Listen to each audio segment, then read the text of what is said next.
Olá, bom dia a todos. Bem-vindo ao segundo dia do ENAFEI 2025. É com alegria, então, que eu estou iniciando essa sessão. Essa será uma mesa redonda, tá? Com o tema Desafios para o Desenvolvimento Local de Territórios com Alta Intensidade Mineral, com a palestrante, a doutora Mariana Narras. Quero apresentar, então, a doutora Mariana Narras. Ela é economista pela UFMG, com mestrado e doutorado pelo CEDEPLAR. Mariana é sócia fundadora do grupo NMC, especializado em sustentabilidade integrativa, atua com temas como licença social para operar, estratégias para territórios minerados e transições sustentáveis. Sua trajetória combina rigor acadêmico e forte atuação em campo, promovendo soluções inovadoras para os desafios do desenvolvimento territorial e da sustentabilidade empresarial. Para acompanhar esse bate-papo, teremos a presença do nosso professor da FEI, o Jacques de Majorovic, que também é coordenador do Grupo de Pesquisa de Licença Social para Operar e bolsista do CNPq. Para o público que nos assiste via plataforma, nós temos um grupo de WhatsApp para enviar as suas perguntas. Para quem está no YouTube, por favor, continuem nos assistindo, prestigiem nosso evento, mas se quiserem enviar perguntas, vocês também podem fazer a inscrição ainda no ENAFEI e garantir, então, a sua pergunta e o seu certificado dessa palestra. Tá bom? Então, eu vou chamar os nossos especialistas e passar a palavra para eles. Bom dia a todos, boa mesa redonda. Obrigado, Simone.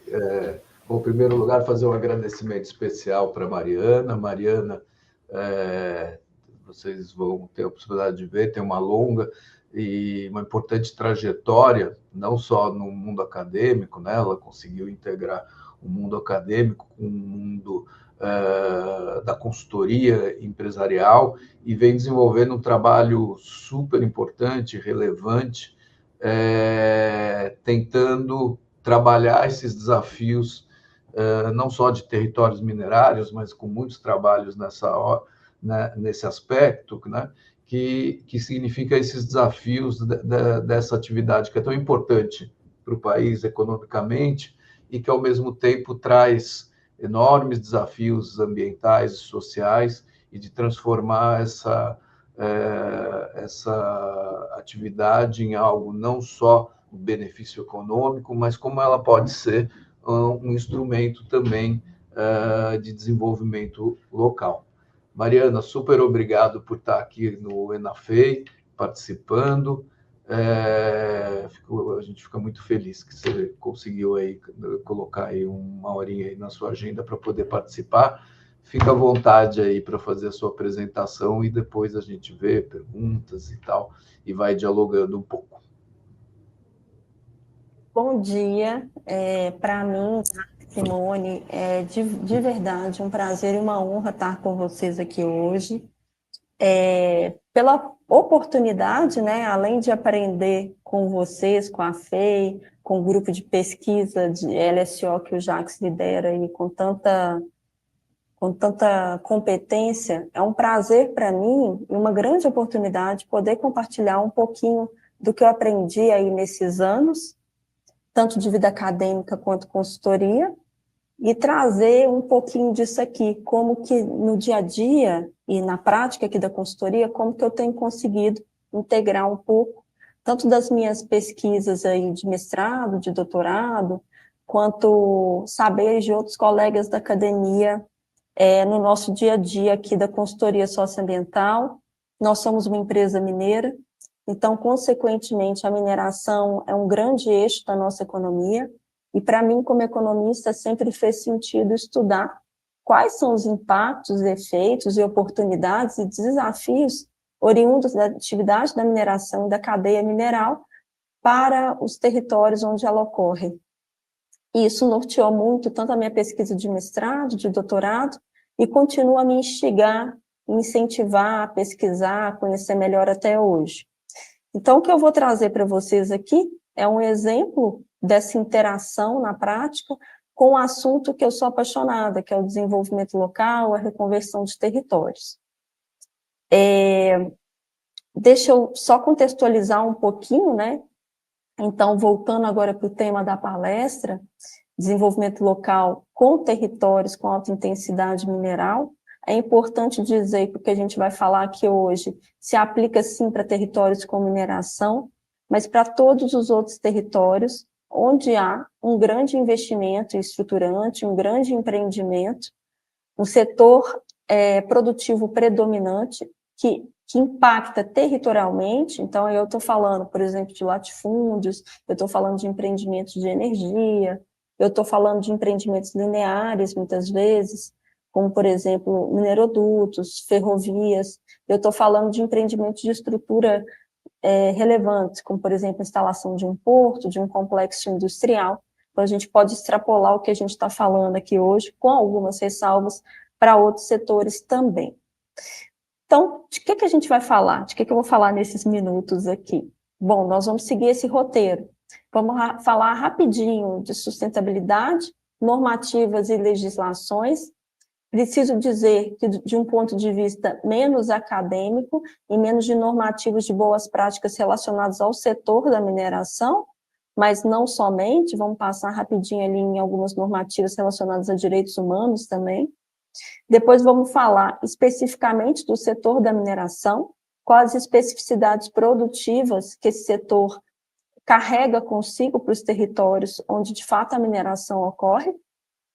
Vamos falar do fenômeno boom and bust mineral, que também é uma especificidade da mineração.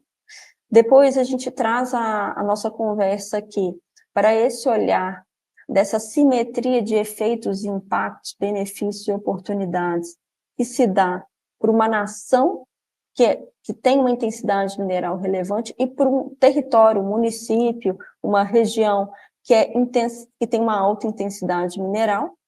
Depois vamos trazer aqui uma pauta um pouco mais acadêmica, que é a geração de riqueza intrageracional e como que isso é importante quando a gente fala de mineração.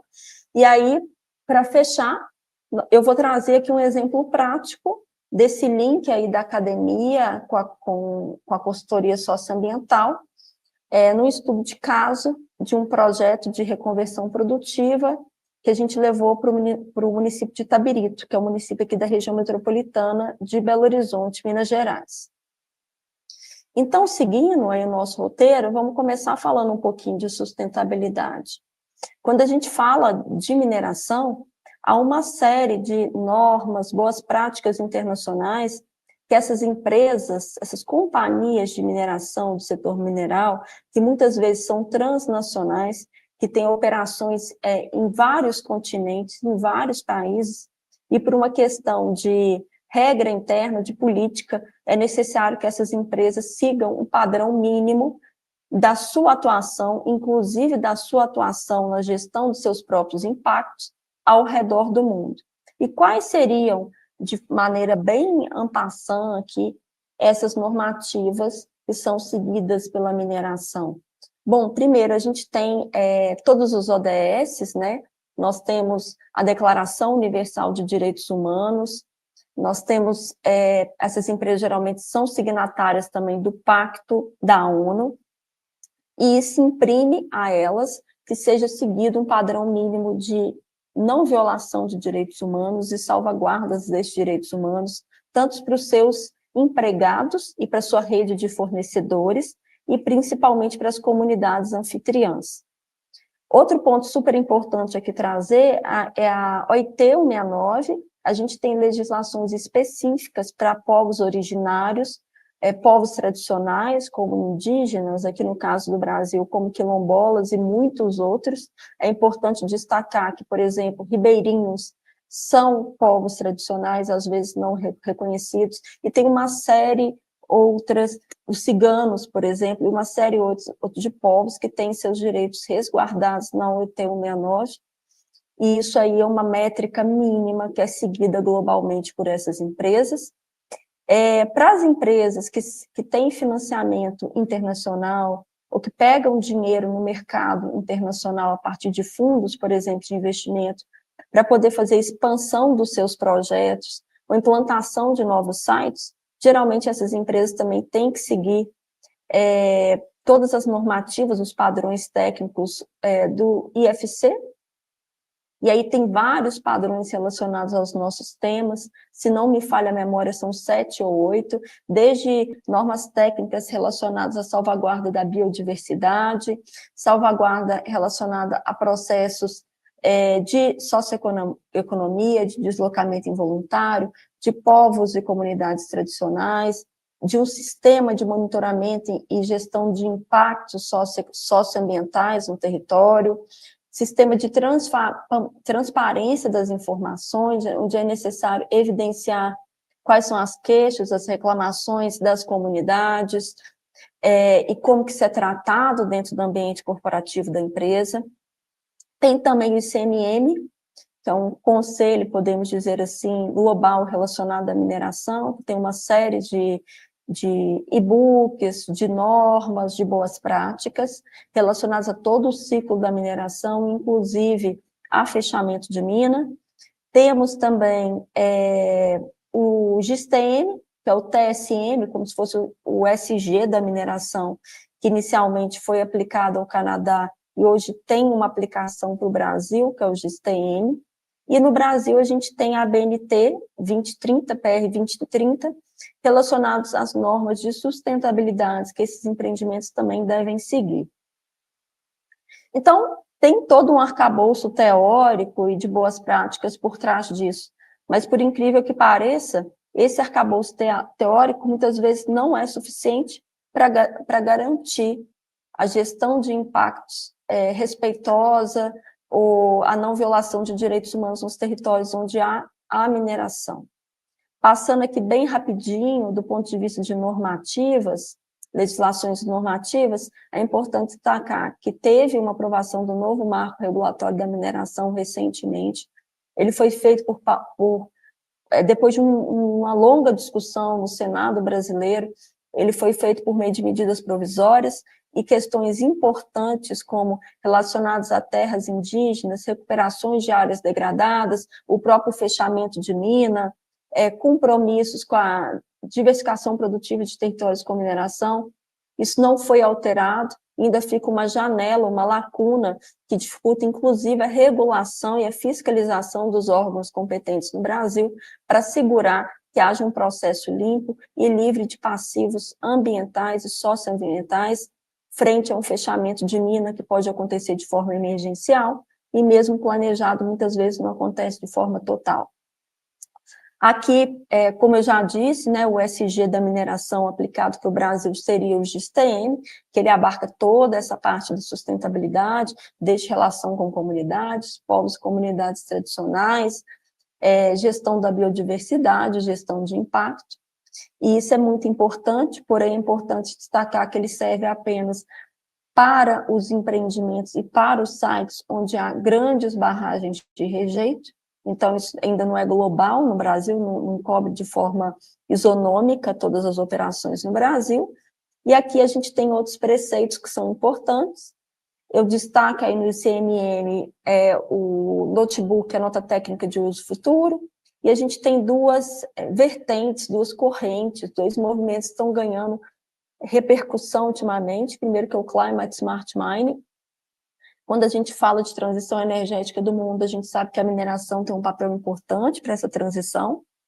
Porém, o que a gente pode dizer que está diferente atualmente é que a forma que a mineração se dá nos países que ainda abrigam a mineração, que ela está sendo, de certa forma, expulsa a mineração em si da Europa, dos Estados Unidos, e está vindo para os países periféricos, ela precisa garantir aí que haja compartilhamento de benefícios para todos, que haja não violação de direitos humanos, que haja tratativa dos passivos ambientais, que é a linha desse movimento da transição justa também.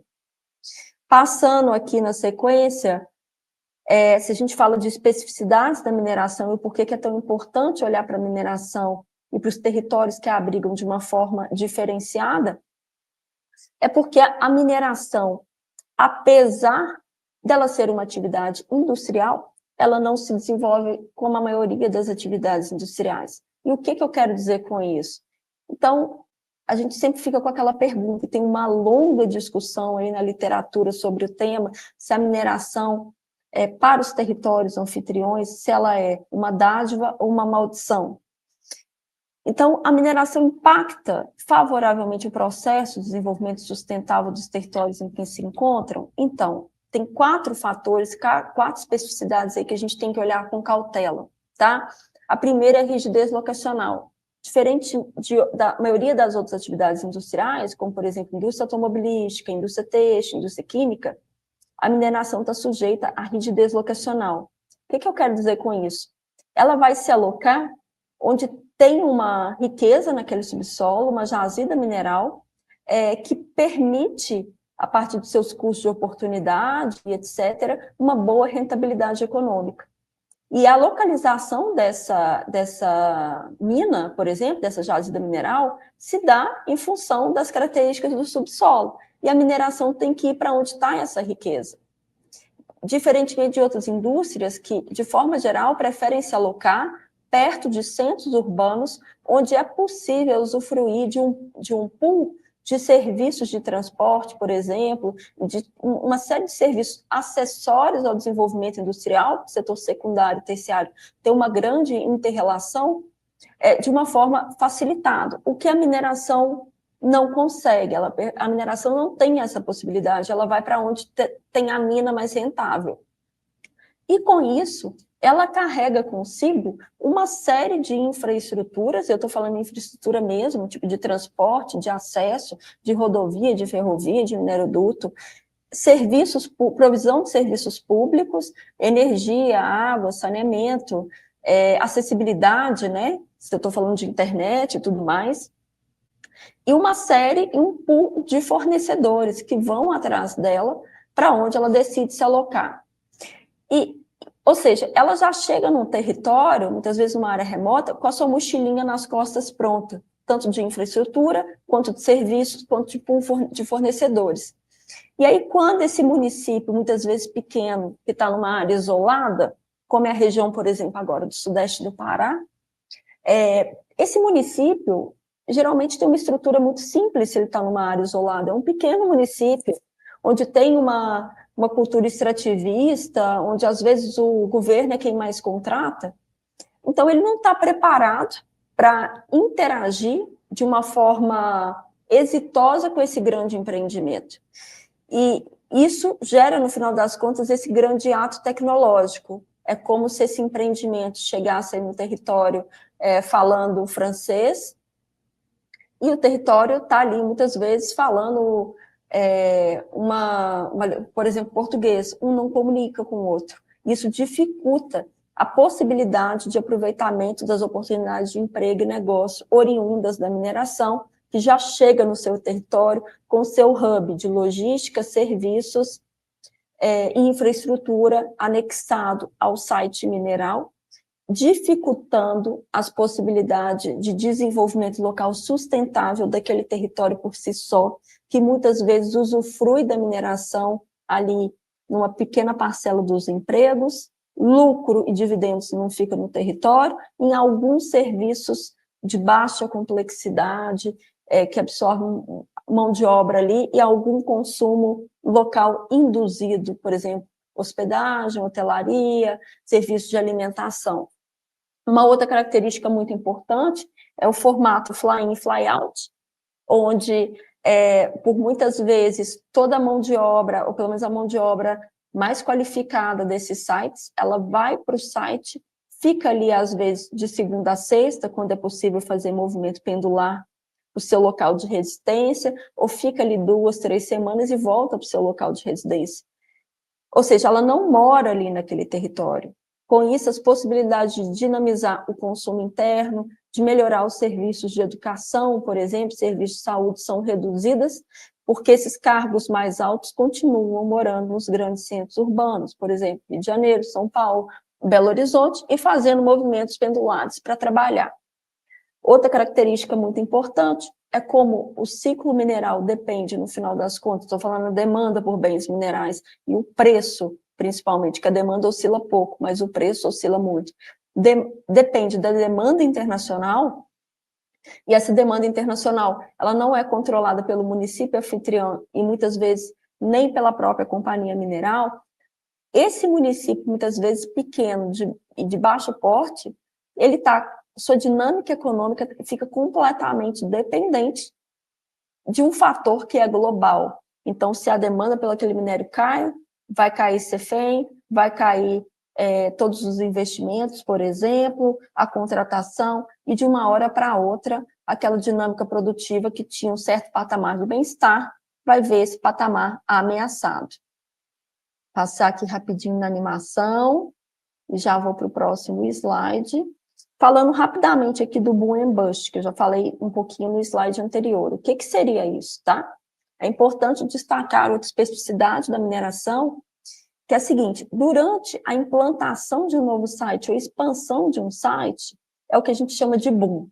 Então, durante a implantação, é o maior nível de investimento que se tem naquele município. Então, tem saltos no emprego, elevações dos investimentos, melhoria na infraestrutura local, serviços públicos. Tem muita gente nova mudando para aquele território e aquele sentimento de otimismo brota das pessoas. A gente entende que aquilo ali vai acontecer para sempre, que sempre vai ser dinâmico daquele jeito na economia local, e não é bem assim. Logo após esse boom inicial de implantação e expansão, na operação, eu já tenho menos empregos, menos investimentos, e eu tenho um contingente populacional muito maior, ou seja, eu tenho um custo maior da gestão social daquele município, inclusive para poder arcar com o crescimento territorial e populacional que aconteceu no município. E aí, seja porque aquele site entrou em operação, seja porque teve uma oscilação da demanda internacional, eu entro em ciclos de bust, que é a baixa do ciclo. Então, oscilação da demanda, gerando, no final das contas, oscilação de CEFEM, oscilação de tributo, oscilação de emprego e renda, mas muitas vezes com contingente populacional maior.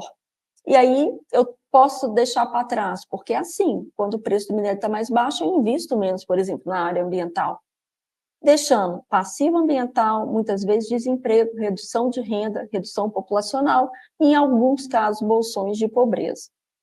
Falando um pouquinho agora da simetria de efeitos e impactos absorvidos pela nação minerária e pelo território anfitrião das atividades de mineração. De que eu estou falando, Mariana? De que você está falando quando você fala dessa simetria? Então, vamos primeiro pensar em impacto positivo absorvido pelo país, tá? Quando vai ser instalado um grande site novo de mineração no Brasil, primeiro, se a gente olha ali pela balança de pagamentos, eu vou ter uma entrada positiva no investimento estrangeiro direto, que é bom para o país. Quando essa mineração começa a rodar, eu tenho um saldo positivo nas exportações, melhorando o meu saldo da balança comercial.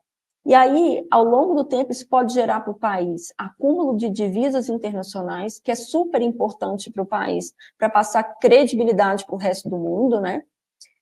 Tributos e impostos, muitas vezes, são obtidos ali na esfera nacional, como é no Brasil, mas na estadual não, como é o caso da desoneração do PIS e COFINS para mineração no Brasil. E eu tenho ali dentro do Brasil, por exemplo, um ganho de desenvolvimento tecnológico com esses prestadores de serviços associados que vêm para o Brasil, mas muitas vezes não estão no município anfitrião, estão ali no Rio, São Paulo e Belo Horizonte. E tem também um crescimento de PIB. Positivo para o território, eu tenho uma massa salarial que não fica 100% contida no território, porque os salários mais altos geralmente são detidos por pessoas e por gestores que fazem um movimento pendular e continuam gastando maior parte da sua renda no seu local de origem, onde muitas vezes estão sua família nos grandes centros urbanos. Eu tenho a cota parte da CEFEM, que fica no município, uma cota parte do ICMS, que apesar de haver desoneração no bolo do VAF, valor adicionado fiscal, os municípios mineradores conseguem pegar uma camada maior do VAF, e tem uma série de impactos negativos. E esses sim ficam retidos localmente. Vazamento do PIB, que apesar daquela geração de riqueza acontecer no pequeno município minerador, a maior parcela dessa riqueza compreendida ali em massa salarial dividendos e lucro não fica naquele município anfitrião, vai no mínimo para Rio de Janeiro e São Paulo, mas boa parte também é exportada para fora do Brasil. Passivo ambiental, estou falando de barragem de rejeito, pilha de estéreo, redução da disponibilidade hídrica e geração de áreas degradadas, ficam também retidas localmente. Conflitos socioambientais, principalmente associados ao uso da água e uso da terra, e mudança nos modos de vida da população, que muitas vezes, se ela pudesse escolher, ela não gostaria de passar por todas essas transformações.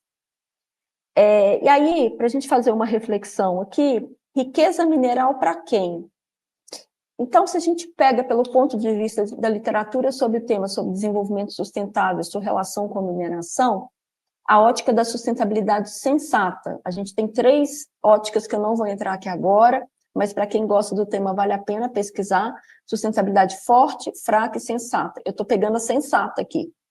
Do ponto de vista da sustentabilidade sensata, para que se justifique a exploração de um recurso natural, principalmente um recurso natural exaurível, ela faz sentido quando há 2 pontos que são importantes. Eu tenho uma área marginalizada globalmente, e a partir da exploração dessa riqueza natural, essa área vai aumentar seu nível de bem-estar a partir do seu desenvolvimento social, então isso faz sentido, salvaguardando uma parcela mínima desse recurso natural, que não é renovável, principalmente para gerações futuras, para que elas possam ter um pool de escolhas. E aí, se eu parto do princípio que eu estou dentro da ótica da sustentabilidade sensata, eu tenho 2 critérios que eu preciso seguir. Um é o critério intrarregional, ou seja, quando eu pego, do ponto de vista da geração atual, da nossa geração, o que eu preciso garantir para essa geração para justificar o uso de um bem, de um recurso natural que é exaurível. Minimização dos impactos sobre o meio ambiente, socioambientais, com aumento do bem-estar social. Então, eu preciso garantir que uma população que estava marginalizada, que ela vai ser incluída no sistema econômico formal da economia, eu preciso garantir que eu vou aumentar, por exemplo, o nível de educação, provisão de serviços públicos, nível de renda pessoal disponível, que eu vou garantir acessibilidade a amenidades, por exemplo, urbanísticas, amenidades de saúde, de lazer, tudo isso para essa população, para a nossa geração que está recebendo no seu território o empreendimento de mineração. Do outro ponto de vista, se a gente começa a olhar do ponto de vista das futuras gerações e pensar que o bem mineral que eu estou usufruindo hoje para o nosso bem-estar de sociedade, né, a gente está queimando, utilizando, fazendo a extração de um bem mineral para o nosso bem-estar, e, de certa forma, eu estou restringindo as escolhas das gerações futuras. Se a gente pensa a partir dessa perspectiva, eu tenho uma responsabilidade com a geração futura. E, de certa forma, a nossa geração precisa deixar para essas futuras gerações pelo menos uma parte da riqueza que nós estamos usufruindo hoje. E isso é transcrito na literatura sobre o tema na forma de investimentos em geração de riqueza alternativa. E um dos mecanismos que consegue fazer essa transferência de riqueza da geração atual para a geração futura é a criação dos fundos soberanos, como, por exemplo, o Fundo de Alberta, no Canadá, onde eu faço uma série de investimentos com parte da riqueza mineral hoje, para que daqui a 50, 100 anos as gerações futuras possam usufruir dessa renda também. Então, esse arranjo precisa ser garantido para justificar uma mineração intensiva na atualidade. Vou dar uma acelerada aqui, que ainda tem muita coisa para falar. E agora, vou trazer a apresentação prática aqui do que seria a estratégia de reconversão produtiva local, respeitando aqueles critérios que a gente acabou de ver, para o município de Itabirito. E o que eu acho mais interessante dessa parte aqui é que a gente eu linkei boa parte aqui do que eu estudei aí na minha tese de doutorado com o que eu faço na consultoria socioambiental. Esse slide aqui eu vou pular, porque nós estamos com o tempo mais restrito, e vou trazer de uma vez aqui a apresentação que a gente fez numa audiência pública para poder validar o que a gente tinha construído dentro do programa de reconversão produtiva de territórios minerados, onde nós somos, o Sebrae Minas é o nosso cliente, então a NMC é o braço da consultoria de análise técnica e econômica para apoiar, no caso aqui, o município de Itabirito, na sua estratégia de reconversão produtiva. Então, o que eu usei isso aqui, por exemplo, do meu conhecimento acadêmico? Usei uma modelagem que chama equilíbrio geral computável. Ela é considerada hoje uma modelagem que está ali na fronteira do conhecimento sobre metodologias para avaliação de impacto e efeito macroeconômico de políticas públicas. É uma metodologia que é utilizada, por exemplo, pelo FMI, pelo Banco Mundial, pelo governo da Austrália, e vários outros centros e entidades no mundo para entender e para simular efeitos de políticas públicas, para entender se o efeito daquela política que eu estou propondo vai ao encontro, por exemplo, do que se espera de uma trajetória de desenvolvimento sustentável para aquela localidade. É uma modelagem robusta, que eu tive o prazer de aprender junto com o professor Edson e a professora Aline, ali na UFMG, no NEMEI, o nosso grupo de pesquisa. E o que ela tem de mais legal? Diferentemente de outras metodologias de mensuração de impacto, por exemplo, de projeto social, ela permite, a partir do desenho da estrutura produtiva daquela localidade, no caso aqui a gente fez para o município de Itabirito, mas é possível entender como que esse município de Itabirito se relaciona com Minas Gerais e com o Brasil. E o mais legal dela é que eu consigo mensurar, a partir, por exemplo, da indução do incentivo do setor têxtil de Itabirito. Se eu coloco, por exemplo, 10 milhões de reais no setor têxtil de Itabirito, o que eu vou gerar de impacto direto, que é o que esse setor têxtil vai comprar na economia local, o que ele vai demandar dos fatores de produção, trabalho, capital, etc. O que a sua rede de fornecedores do setor têxtil vai gerar de impacto na economia local, e o que eu vou induzir de impacto na economia como um todo. Por exemplo, crescimento da provisão de serviço de restaurante, crescimento da provisão de serviço de hotelaria. E tudo isso, esses impactos diretos, indiretos, da perspectiva do que fica retido no município. Que não adianta também gerar PIB, que é vazado para outras localidades. Então, aqui é tudo que vai ficar retido no município. E se a gente fala de territórios com mineração, isso é muito importante. Como é que se deu essa aplicação prática? Então, a gente foi contratado pelo Sebrae, já tinham toda uma estrutura de governança estabelecida, que é muito importante, e a gente entrou no momento onde que essa estrutura de governança, esse fórum de trabalho, tinha a incumbência de primeiro fazer uma lista de 10 setores, que na verdade foram 11 setores que esse fórum de representantes da sociedade civil, setor produtivo e administração pública, entendiam como setores portadores de futuro para se pensar uma reconversão produtiva para esse território, dado que um dia a mineração vai acabar nesse município. Então, esse aqui foram os setores, os 11 setores que foram selecionados, então, setores relacionados à agricultura, bebidas, setores da cadeia da mineração, comércio, indústria de roupas, logísticas, laticínio, sistemas e serviços de informação, pesquisa, desenvolvimento e turismo. E aí a gente fez uma análise dos efeitos multiplicadores potenciais de cada um desse setor, pensando em variáveis macroeconômicas. Quais são elas? Produção, seria PIB, consumo interno, salários, geração de trabalho, emprego e impostos. E o que a gente chegou nessa análise? Então, a gente tem aqui na primeira coluna todos os setores, a descrição da atividade específica, que eu estou falando de classificação das quinais, e todas as variáveis macroeconômicas analisadas, PIB, consumo, imposto, salário e emprego. E o que eu quero são setores que têm efeitos multiplicadores na economia alto. E aí a gente fez essa análise, chegamos à conclusão que pesquisa e desenvolvimento, serviços de logística, indústria de roupas, turismo e desenvolvimento de sistema e outros serviços de informação são os setores com maior potencial de dinamizar a economia local, se incentivados. E aí a gente organizou esses setores numa estratégia de curto, médio e longo prazo. E aí como que a gente fez isso? Bom, No curto prazo, e curto prazo, o que seria um curto prazo? Estou falando até 3 anos. Médio prazo, 5 a 8. Longo prazo, 8 ou mais, 10, 12, 15 anos. Então, a gente classificou esses setores em radar, prêmio e estruturante, onde o setor radar, vou começar pelo prêmio. O prêmio é um setor que eu preciso jogar foco nele, que tem um potencial muito grande de dinamizar a economia local.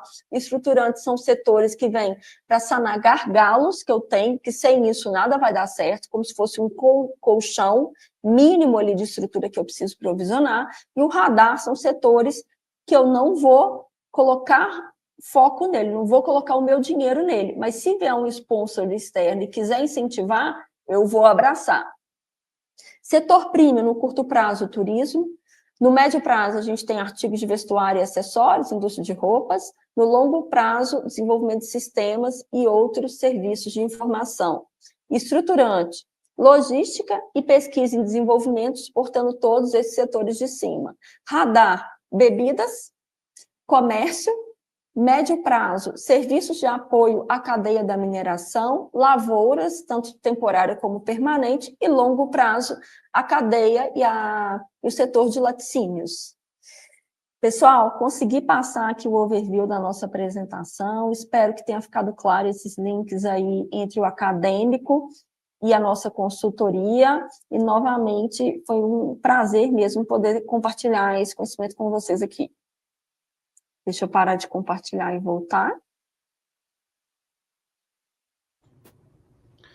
Oi, Mariana. Oi. Ixi, está com eco. Vocês estão ouvindo com eco? Bom, agora parou. Estou te ouvindo.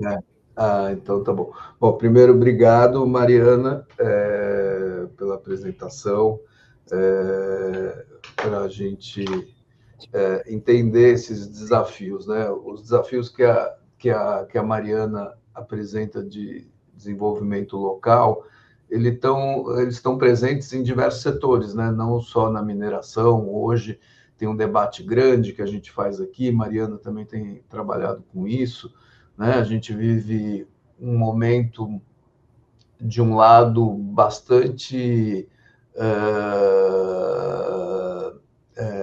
otimista em relação à transição energética que vai no Brasil, falando especificamente do Brasil, não na cadeia, não na matriz energética mundial. Isso são desafios ainda muito maiores, mas o Brasil, em função das suas características, né?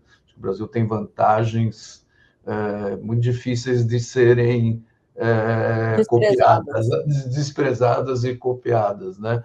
A gente tem uma incrível capacidade que explica, né, o desenvolvimento do eólico, do solar, que cresceu lá em Minas Gerais, né, norte de Minas Gerais, mas também na região Nordeste, vem crescendo uma velocidade muito grande, né, nos últimos anos. A gente tem biomassa, a gente tem uma série de coisas que a própria matriz elétrica e hidrelétrica, né?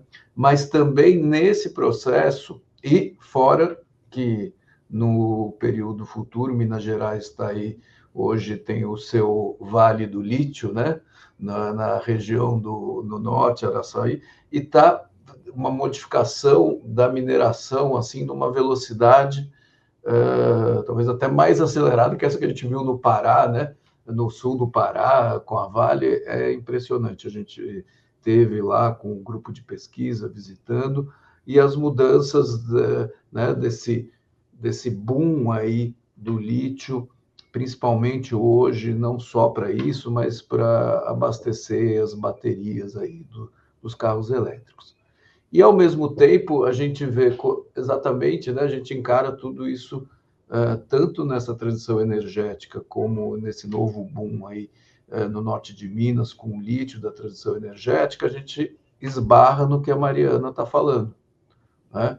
Novamente, a gente tem um sistema, é muito interessante ver, né? Ela começa mostrando que existe um arcabouço normativo, né? Existe padrões e legislação, tanto do ponto de vista do próprio setor, como da legislação do setor público, muito amplo, né? Muito amplo, dando conta de muitos dos aspectos ambientais, de questões hoje mais recentes de direitos humanos e tal, né? Talvez não tão avançado aí na área social, né? Mas, ao mesmo tempo que a gente tem esse arcabouço, a gente tem o desafio que esse arcabouço não consegue se transformar no que a Mariana está tentando, mostrando para a gente, no desenvolvimento local, né? A mineração acaba gerando um processo, Mariana trabalhou com isso também, né? E a gente viu isso em Itabira, uma diversificação muito seletiva, né? Uma diversificação econômica que alimenta a própria mineração. E não isso que são esses radares, esses prêmios, né? Essas áreas que ela foi colocando aqui, né, para a gente. E por quê? Porque a mineração ela tem tanta proeminência no território que ela não muda só a economia. Acho que uma das coisas aqui principais, ela muda a identidade do território. Então, depois eu tenho umas perguntas, já tenho aqui uma pergunta, até como você trabalhou. O território tem uma identidade antes da mineração e tem essa identidade transformada depois da mineração. E essa identidade transformada, muitas vezes, ela vira o quê? Ela vira também um elemento muito difícil de se quebrar essa relação de dependência histórica com a mineração, né? Porque existe uma identificação, existe uma expectativa. Então, não sei, depois, Mariana, eu queria te perguntar isso, eu não sei em que momento vocês fizeram, em que momento da exploração isso está sendo feito em Itabirito. E como eu sei que você conhece bem, a gente vê, no caso de Itabira, esse problema identitário é uma barreira muito grande para se pensar, não pensar o futuro, mas para se fazer o futuro, né? Uhum. Às vezes o território, ele até sabe para onde ir, mas a simetria de poder é tão grande, essa crise identitária é tão grande, que o fazer, né, construir esse caminho parece muito difícil, né? Embora a mineração, a gente tenha certeza que um dia ela vai se encerrar, parece que ela... será que ela vai se encerrar mesmo? É isso aí. Né? E aí eu queria entender isso e já vou juntar uma pergunta aqui que chegou aqui da Ana Lúcia, que tem a ver com isso que eu estava falando. Então, além de te perguntar isso, em que momento isso foi feito, como a Ana Lúcia aqui, que é do programa e que trabalha também com pesquisa na área de transição energética, ela pergunta qual foi a sua maior barreira nessa pesquisa com atores sociais que possuem diferentes perspectivas, né? Então, como é que você consegue juntar, porque isso é um problema também, né? Esses atores. Então, eu te deixaria essas duas questões. Em que momento isso foi feito, em que momento da mineração isso está sendo feito, e se é um tempo suficiente, e mesmo tendo esse cenário, os desafios que você vê para o futuro. E a outra é essa maior barreira na pesquisa, especificamente com os atores sociais que possuem diferentes perspectivas. Tá certo, Jacques. Você trouxe muitos pontos importantes aí, e aí trazendo uma perspectiva, né, de quem é aqui de Minas Gerais, no meu caso, nasci em Belo Horizonte, estou na região metropolitana, eu posso te dizer, assim, como pessoa mesmo, que não dá hoje para separar a mineração da vida dos mineiros, de quem vive aqui. Então, o que era lá atrás já não é mais, porque aqui a gente tem minas aqui na região metropolitana que funcionam há quase 180 anos. Então, o que era há 2 séculos atrás quase já não existe. O que existe é o que a gente tem agora. Então, muitas vezes, a gente vê, quando a gente fala de restituição de modos de vida, pensar no futuro para depois da mineração, é pensado, às vezes, a se voltar para o que era antes, só que isso não existe. É a primeira vamos dizer assim, o primeiro paradigma que a gente tem que quebrar é construir algo novo mesmo, porque depois que vem o trator da mineração, não tem como voltar ao que era antes, e também tem um novo nível de bem-estar social. As pessoas têm acesso a diferentes pools de serviço, a cabeça das pessoas também já mudou. Então, também é o que a gente vê muito nos territórios, a gente saindo do rural, indo para o urbano, porque a pessoa já não se vê como um produtor rural, por exemplo, e não tem como você prender a pessoa lá. Agora, trazendo aqui para Itabirito, a gente tem aqui todo o quadrilátero ferrífero, os empreendimentos, as minas que estão ativas, principalmente de minério de ferro e ouro, são minas antigas. Então, exatamente quando vai terminar a extração, a gente não sabe. Quando foi o caso lá de Itabira, né? Era 2029, foi para 2041. Então, a gente sabe que isso vai acontecer em algum momento. Aí, se você me perguntar, há tempo suficiente para se pensar num processo de reconversão produtiva? O ideal é que isso seja pensado no início, na hora de implantação do site, até para ir guardando recurso para que isso seja investido na economia. Então, não está acontecendo da forma ideal, nem na rapidez ideal. Só que é melhor começar agora do que não fazer nada. Porque uma hora, seja só uma queda na produção, que vai levar ali a redução da CEFEM, redução de emprego, isso a gente já passou por vários ciclos aqui em Minas, 2009, 2013, isso vai acontecer. E quando vai finalizar a extração, que é uma coisa que a gente tem que pensar também, muitas vezes, como é Itabira, o encerramento ali previsto das atividades, não é porque não existe mais bem mineral em Itabira, mas é porque ele não é mais economicamente viável. Então, quando a gente tem descoberta de novas jazidas que são mais rentáveis, isso ameaça a continuidade. Então, isso pode se dar tanto em 20 anos quanto em 5 anos, a gente não sabe. E toda uma população ficar à mercê da continuidade ou não do empreendimento é temerário. E aí, eu faço um gancho na sua fala. O que acontece? Quando vem um empreendimento de mineração para um território, o sentimento de otimismo é muito grande. É como se tudo mudasse, a partir dali tudo fosse ser diferente. E nos primeiros anos de implantação do site, isso é confirmado. Só que depois de um tempo, isso estagna quando começa a operar, que eu tenho menos empregos, que a mineração não está gastando tanto assim no território.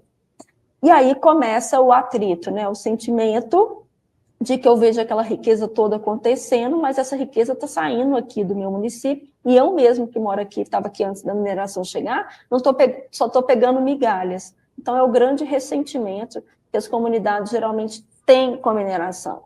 Só que, além desse ressentimento, que ele é real, tem também um comodismo, que mal ou bem está lá. Mal ou bem tem CEFEM que melhorou um outro serviço, mal ou bem eu consigo fazer ali uma marmita, por exemplo, para entregar. Então, o medo do novo, de sair tentando outra coisa e colocar dinheiro, sendo que eu tenho ainda no território uma atividade que está rodando e gera riqueza, que a mineração gera, ainda que ela não fique retida localmente, é como você falar de vamos dizer assim, do fim do mundo, sendo que o céu está azul e está limpo. Por isso que a gente precisa, na minha visão, apoiar os municípios nisso, pensar que o próprio município minerador vai conseguir traçar e executar seu plano de reconversão produtiva, para mim não é crível. Até porque se fosse, e já que não mudou nada no último marco regulatório com relação à diversificação, esse processo já teria acontecido e não aconteceu. Então, do meu ponto de vista, essa articulação, ela tem que respeitar, e aí tem a ver com a pergunta da Ana, né? Todas as especificidades locais, os desejos dos residentes, porém, tem que abrir os olhos para o futuro, que está logo ali, que está ameaçado se você é um território minerador. Então, isso tem que vir também, tem que ser estruturado, do mesmo tempo, do jeito que o município minerador ele contribui para o saldo positivo da balança comercial, para atrair investimento direto, para geração de divisa, cadê a contrapartida? Se planejar uma reconversão produtiva regional por parte do Estado, por parte da nação, para aquele território que hoje é tão importante para o crescimento do país. E aí tem que vir esse arcabouço, normatizando, por exemplo, fundos, principalmente estaduais ou nacionais, de gestão da renda minerária, desses investimentos, como é feito no resto do mundo, e hoje a gente não tem aqui. O município precisa ficar nadando sozinho, fazendo o fundo do jeito que ele acha, para os que fazem, e que está submetido a uma lei que é municipal, que na próxima gestão pode acabar. Então, e aí a gente vem num ponto que é muito importante, que é a governança desse processo de desenvolvimento e reestruturação produtiva, que hoje não acontece de uma forma articulada com as políticas públicas estaduais e federais. E aí vem um gancho com a pergunta da Ana, qual foi a maior barreira nessa pesquisa com atores sociais? Eu posso dizer que não houve essa barreira, e por um motivo simples. E aí, naquele slide que eu pulei, quando eu contextualizo por que pensar em reconversão, tem um ponto que é super importante, que é a governança territorial.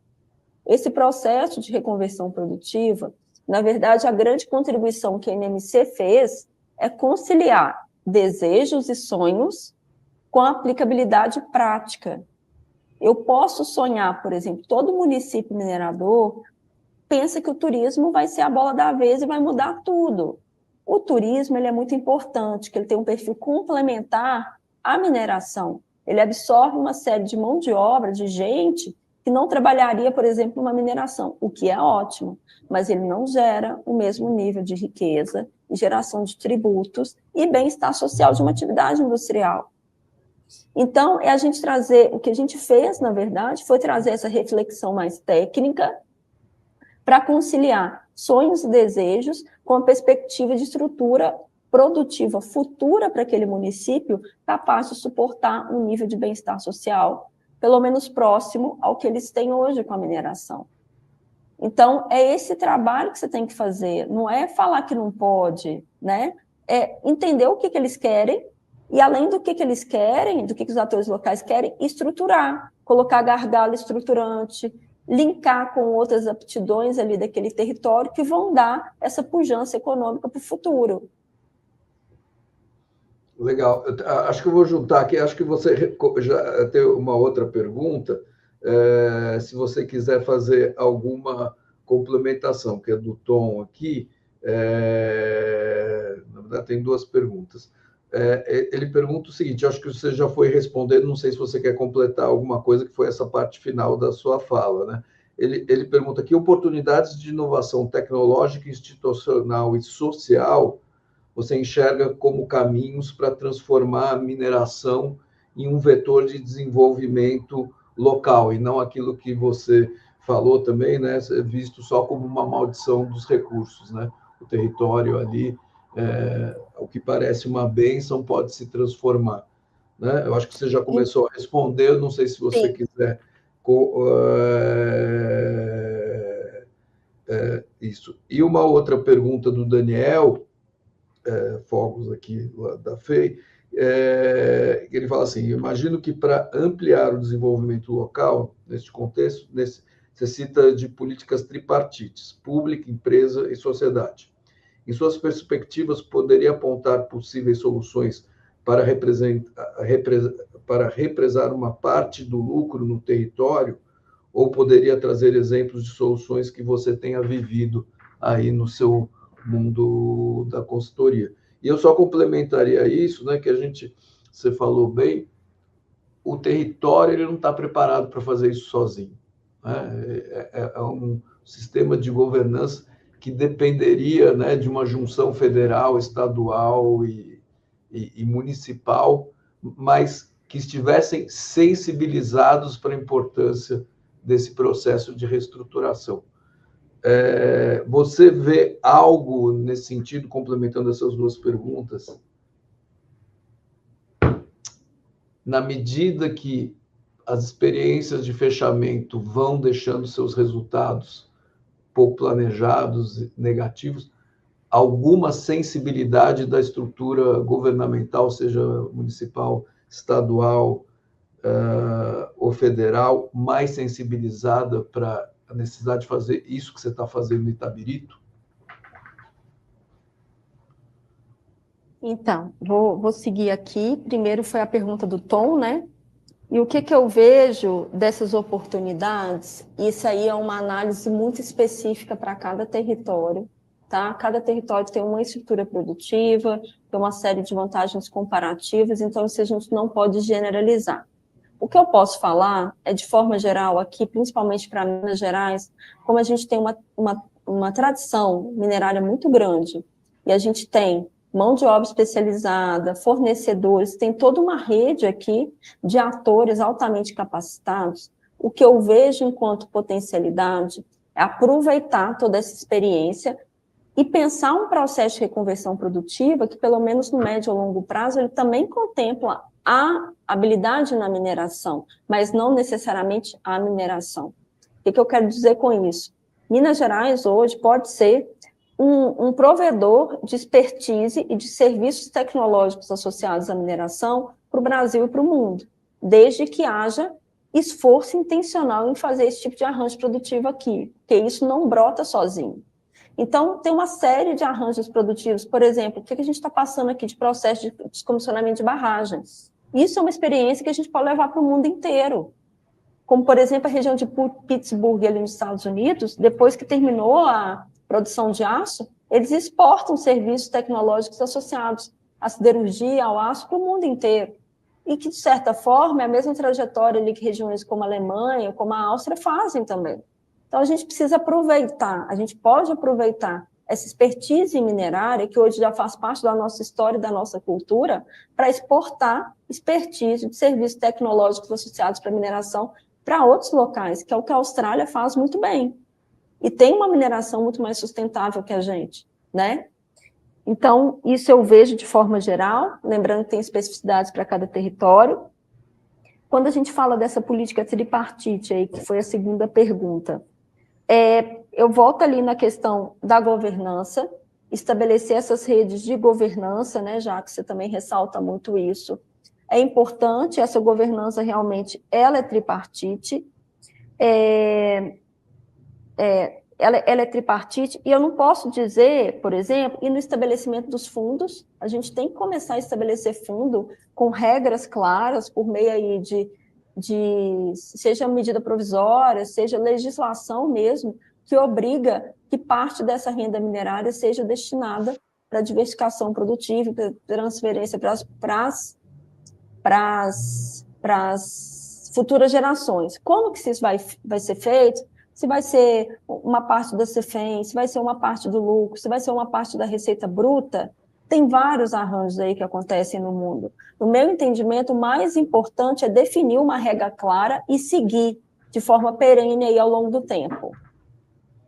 E a última pergunta, na medida que essas experiências, né, de fechamento de mina, de passivo ambiental vai crescendo, se isso já está deixando legado de aprendizado, o que eu sinto hoje na prática, Jacques, é uma pressão. Está todo mundo pressionado, seja o empreendedor, seja, por exemplo, as secretarias de mineração, as companhias de mineração estatais, inclusive, está todo mundo pressionado. Eu vejo um movimento muito grande para se fazer diagnóstico, por exemplo, diagnóstico da mineração, como foi feito aqui em Minas Gerais, outros estados estão na mesmo caminho do diagnóstico, mas medidas práticas do ponto de vista assim, tá? Então vamos fazer uma legislação estadual que preconiza que aqui a gente vai ter que pensar na reconversão produtiva, um programa mais estruturado de reconversão produtiva? Não vejo. Tem um programa de reconversão produtiva aqui em Minas, que ele é feito para 13 municípios e está evoluindo ao longo do tempo. Isso é uma iniciativa importante para levantar o debate, mas posso dizer que muitos pontos ainda precisam ser abordados. Por exemplo, para você, uma coisa é você fazer uma estratégia de reconversão, outra coisa é você colocar na prática. E para isso você precisa de recurso. E para isso você precisa de arranjo institucional. E é um recurso para uma reconversão produtiva que eu estou falando que é investir 10 anos, 15 anos, 20 anos. Então, isso tudo precisa ser regulamentado. E isso ainda não acontece, ou seja, tem muito espaço para a gente evoluir com relação à regulação, à fiscalização, e a governança de como vai ser feito esse processo aqui, tanto em Minas Gerais quanto no Brasil. Legal. Aqui o nosso tempo aí está se esgotando, mas eu vou te fazer uma última pergunta para uma reflexão. Muitos alunos, né, aqui de mestrado e doutorado, é uma pergunta assim: o que vem primeiro, o ovo ou a galinha? Né? Então, para você, na sua trajetória profissional, foi a sua trajetória profissional que te levou a fazer um mestrado, doutorado? Foi o mestrado e doutorado que te abriu uma oportunidade profissional. Como é que você vê isso? Né? Uma última reflexão sobre esses dois caminhos que você percorreu, muita gente percorre também, né? E desse aspecto positivo e desafio. O que levou um ou o outro? Então, quando eu finalizei a faculdade, a gente abriu a NMC, né? Nós somos uma empresa familiar, meu pai é meu sócio, né? Adoro trabalhar com ele. Só que a gente trabalhava para o setor público, porque meu pai veio do setor público e tudo mais. Eu também era bolsista de iniciação científica, tinha aquela cabeça, né? De trabalhar com algo que melhora a sociedade. Isso para mim sempre foi muito importante. Depois, quando eu fui para a minha carreira acadêmica, para minha, né, mestrado, doutorado, eu queria muito estudar alguma coisa que fosse importante para a vida das pessoas, sim, mas para Minas Gerais e para a vida dos mineiros. E como a mineração é um setor muito importante, eu foquei em estudar a mineração. Isso aí me abriu os olhos também para prestar serviço para a mineração. Só que eu comecei prestando serviço para a mineração, fazendo um trabalho básico, de campo e tudo mais. E aí consegui juntar os dois, foram anos, né? Então, reconversão produtiva, ele veio, eu estou participando do grupo ali de discussão desde 2020, mas a gente começou a prestar serviço nos 2022, 2021. Então, eu fui linkando e aproximando os dois. Legal, Mariana, super obrigado pela sua participação aqui, super rica aqui do ENAFEI, não só pelos trabalhos para discutir esses desafios grandes aqui de sustentabilidade, mas também fazer essa interface que eu acho muito positiva, né? Academia, essa formação acadêmica, essa experiência profissional nos projetos, que eu tenho certeza que eles se enriquecem tanto para um lado como para o outro, né? Eu acho que eles são complementares. E obrigado. E aí eu passo para a Simone para fazer aqui o encerramento aqui. Super obrigado de novo, viu, Mariana, por estar aqui com a gente. Eu que agradeço. Tá, nós vamos ter então agora nosso momento de registrar a presença, né? Então pode colocar, por favor, o QR Code na tela. Também temos o link, para quem não está conseguindo acessar o QR Code, também vai estar na tela do YouTube, tá bom? Professora Mariana Narras, é impressionante, né, como o tema, ele é cativante, né? Já tinha tido aulas com o professor Jacques, eu não conhecia o tema, no passado, que foi com as aulas do professor Jacques que eu tive contato, e eu fico cada dia mais encantada com esse tema, né? Mesmo porque eu sou da sustentabilidade, eu também tenho esse interesse, né, por essas questões, então eu fiquei muito feliz de ouvi-la. Agradeço, então, a professora Mariana Narras, que fez uma apresentação brilhante aqui para a gente, o professor Jacques, que conduziu aí, tá? Agradecemos em nome da ENAFEI. Que bom, não Simone, subiu muito obrigada. O QR Code, gente. Subiu agora o QR Code. Professora Mariana, desculpa, estava falando. Muito obrigada, assim, para mim, como eu disse, um prazer, de verdade, uma honra estar com vocês aqui, conseguir explicitar esse link, né, que não é fácil, só que, por outro lado, é muito prazeroso, e ter esse reconhecimento, né, que eu estou conseguindo aí cumprir a minha missão de linkar as coisas, para mim é muito importante. Então, agradeço a vocês o espaço para poder compartilhar um pouquinho. Então, ótimo, a gente vai encerrando essa sessão. Lembrando que às 13 horas a gente volta com a apresentação de trabalhos, né? Quem está inscrito pode acompanhar as apresentações. E a próxima palestra às 14 horas. Certo? Então, muito obrigada a todos, acompanhem a gente.